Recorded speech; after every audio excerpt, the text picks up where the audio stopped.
ఓర్చుకో అమ్మా, ఓర్చుకో.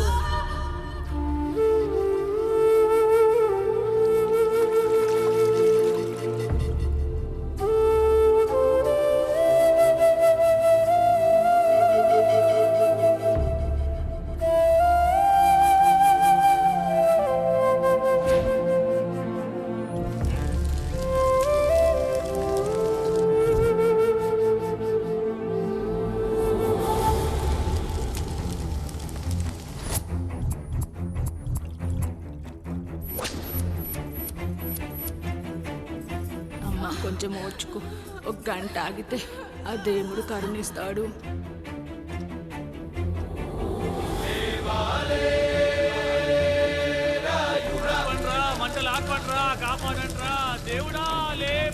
ఆయన లేవాలి, ఈ మంటలు ఆరాలి. నీ కంటిలోని ఒక్క బొట్టు ఈ మంటల మీద పడినా ఈ ఊరే కన్నీరు పెడుతుంది.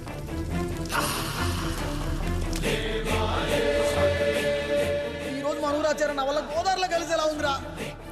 భగవంతుడా, ఒక్క 5 నిమిషాలు, ఒక్క 5 నిమిషాలు నా ఈ పిల్లడా బిగించి తండ్రి. సన్నని చిరుకులు వడగలుగా మారి పిడుగుల రూపంలో బయటకు వస్తున్నాయిరా. నాలోని బాధ అనిచేది ఇప్పుడు. ఇంకొక 5 నిమిషాలు అంతే, నీళ్ళు సిద్ధంగా ఉంచుకోండి. ఆగు, ఎవరు చెప్పారా డెలివరీకి టైం అయిందని? ఆ దేవుడు నిద్ర లేచే వరకు ఈ ఊరు ఒత్త కూడా పోసుకోదు. ఇంకా 5 నిమిషాలు లేట్ అయితే ఆవిడ పేరు ముందు లేట్ పడుతుంది. అది చచ్చినా ఆ బిడ్డ వచ్చినా ఆ దేవుడు మంచం దిగి నేల మీద పడ్డాకే నీ కత్తి దాని ఒంట్లో దిగాలి. శభాష్ రా సమ్రా. ఇంకా నా వల్ల కాదురా, నా వల్ల కాదు. ఒక్క చుక్క కింద పడ్డా నేను చంపేస్తానురా.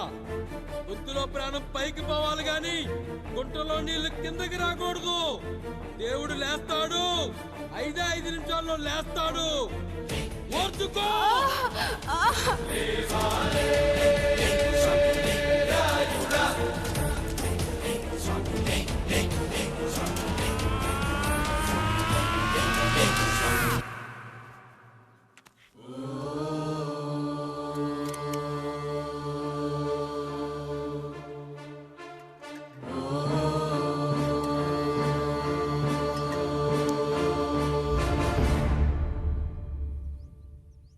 రాయుడు గారు నిద్ర లేచారు.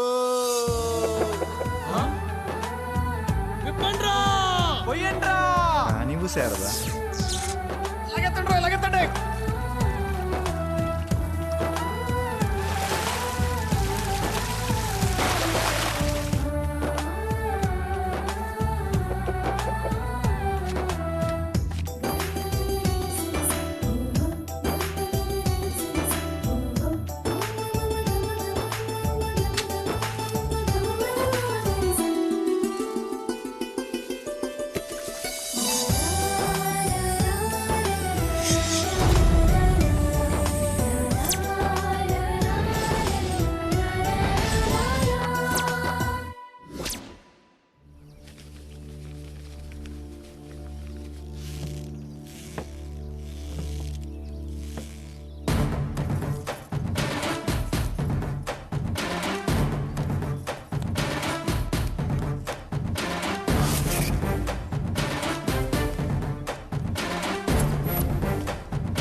నమస్కారం అయ్యా.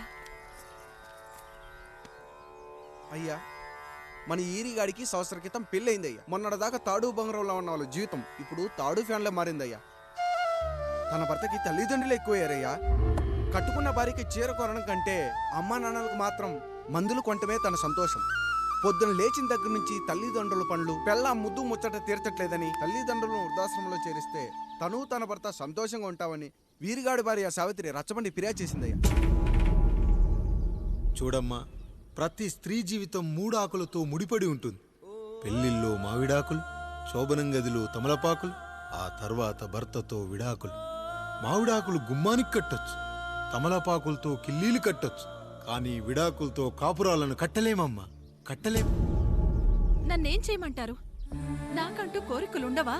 భర్తతో సరదాగా ఒక్కదాన్నే గొడవ పడాలని, ఆయన కష్టపడి అలిసొస్తే పక్కింటి వాళ్ళ కబుర్లన్నీ చెప్పాలని, వచ్చిన జీతం మొత్తం చేతికిచ్చాక నేనే 10ో 12కో చేతిలో పెడితే ఆయన కళ్ళల్లో ఆనందం చూడాలని నాకనిపించదా?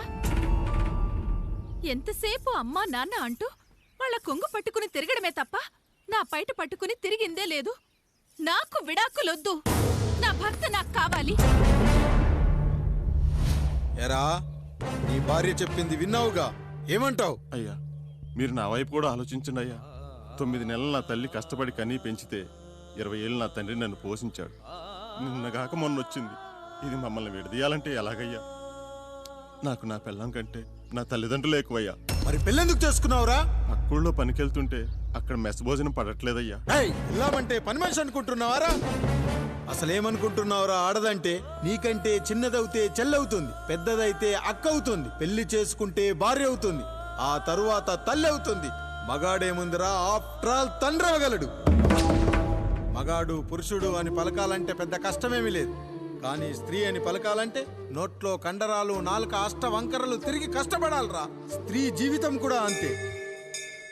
మన దేశంలో స్త్రీని గౌరవించడం తరతరాలుగా వస్తున్న సాంప్రదాయం. ఆ సాంప్రదాయం ఎంత గొప్పదంటే జంతువుల్ని కూడా పిల్లి పిల్ల, కుక్క పిల్ల, పంది పిల్ల అంటాం గాని కుక్క పిల్లోడు, పిల్లి పిల్లోడు, పంది పిల్లోడు అని అనమరా. అంత గొప్పదిరా మన సాంప్రదాయం. మీరు ఎన్నైనా చెప్పండి, దాన్ని ఏలుకోవటం నా వల్ల కాదయ్యా.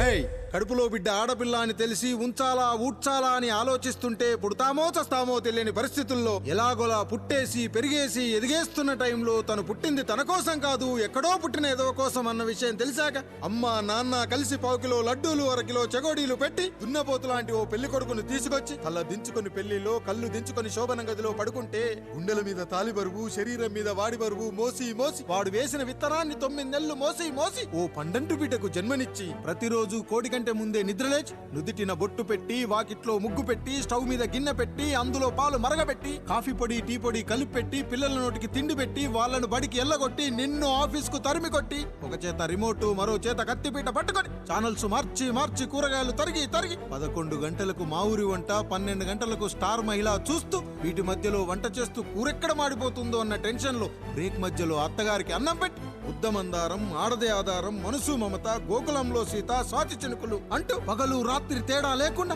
సీరియల్లో సమస్యల్ని తన సమస్యలుగా భావించి బరువెక్కిన గుండెతో అలిసొచ్చిన భర్తకు గుప్పెడంత మాడిపోయిన ఉప్మా పెట్టి అప్పుడు తిని పడుకుంటుందిరా. అదిరా ఆడదంటే. అలాంటి నీ భార్యను వదిలేస్తానంటావా? Bloody fool!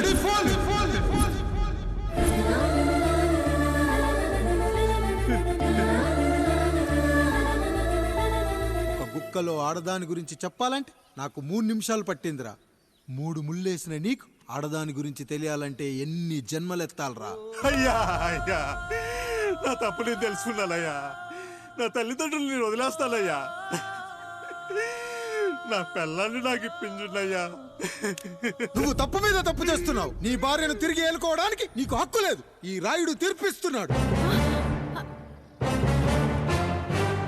ఈ ఈరిగాడు మాత్రం తమ తల్లిదండ్రులతో ఉండాలి, కానీ ఈవిడకు మాత్రం భర్త కావాలి. ఈమెకు అభ్యంతరం లేకపోతే నేను పెళ్లి చేసుకుంటాను.